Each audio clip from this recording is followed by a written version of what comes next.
Now let's bring in Professor Wang Jin to get some analysis on this. He's the director of the Center for Israel Studies at China's Northwest University in Xi'an. Professor Wang, good to see you. Thank you for joining us. So these drone attacks by Hezbollah, the preemptive strikes by Israel, none of this is unexpected since we knew of those attacks last month on Hezbollah's commander by Israel. But what do you think of the intensity and scale of the responses? I think maybe this is just the first round of attack launched by Hezbollah against Israel. As I just spoke with my friends in Israel, that the friends from Tel Aviv and Jerusalem and even Ben Gurion University from the south of Israel, everything is fine, everything is in order. But in the northern part of Israel, especially in the area around Haifa, I think some kind of the chaos erupted given that Hezbollah's attack launched from the Israeli-Lebanese frontier. So that is why I think it is the very first round of attack launched from Hezbollah. But then, given that Hezbollah, I don't think Hezbollah has the intention to further escalate the tension, given that they have already declared the end of the military actions. And also, Israel is on the side of defensive, although they launched the preemptory military action against the targets of Hezbollah inside southern Lebanon. But I think Israel now is under the status of defensive. So I don't think that in the future the further escalation would erupt. But the very precondition should be that international mediation and intervention should be introduced immediately to prevent such escalation erupted. So I think maybe the possibilities and chances for the further escalation of tension will be decreased, but more international mediation efforts should be introduced very immediately.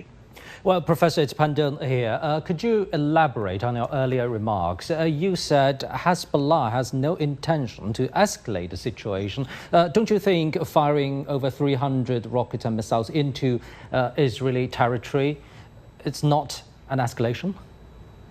I think if we compare to what happened, Pandun, you are right. If we compare what happened, I mean, weeks ago or months ago, it's a very apparent escalation, given that we know that during the past weeks or during the past months, Hezbollah always launched maybe dozens of rockets or dozens of drones from its controlled areas to the territories of Israel to target Israeli-owned military establishments or other targets. It's a kind of the very strict or the direct escalation if we compare to what happened before. But now, if we look at what Hezbollah had, because Hezbollah has a much more powerful military forces, many more rockets and drones, maybe many thousands of according to the Israeli own estimates, Hezbollah has many more rockets, many more drones, many more missiles that could be organized and utilized to attack Israeli targets. So it's maybe just 300 rockets or 300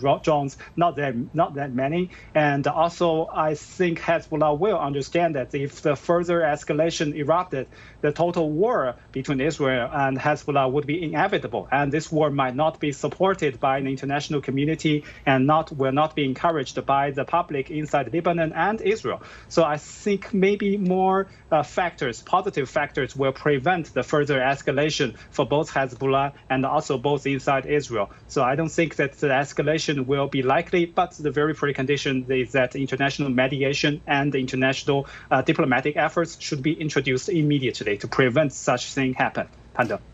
Professor Wang, so Israel has a 48-hour nationwide state of emergency in place now. What does that mean exactly? What does that enable Israel to do? I think it's the very pressing alarms for Israeli public, because we are talking about the alarming system or the kind of the homeland alarm. It means that everybody should go to find shelters, because inside Israel, especially the northern Israel, every house they have the shelter room. So the people should go to the so-called safety room or security room to stay there for about 48 hours, for 2 days. Inside the room, there were water, there were food, there were basic necessities. So that means that the situation is very serious. The tension is very high, and the civilians for the Israeli, especially the northern Israeli civilians, they have to hide for about 48 hours.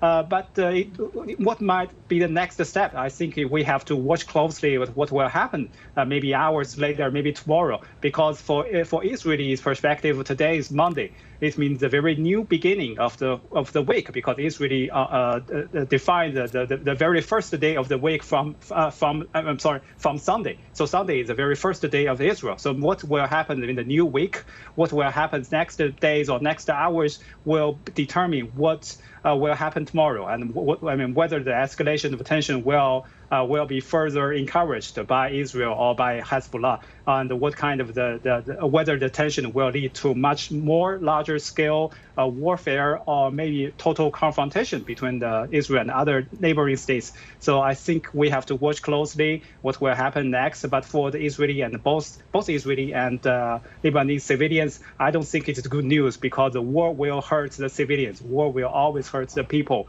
Will always hurt the benefits of the people of both sides. Well, Professor, as we're talking about this, we just heard the latest official response from Israel, and I'm quoting now: Israel is not seeking a full-scale war, but it will make moves according to development on the ground. Do you think the situation, whether it gets eased up a little bit or worsened in future, do you think it's totally up to the Israeli side or Hezbollah? Because let's remember, Iran hasn't made any military moves after Ismail Haniyeh was assassinated in Tehran. Yeah, you are right, Pandon. Iran's attitude will be the very determining factor for the future, because we know that if Iran joins the attack, if Iran also launched the attack, it will further make the tension much higher.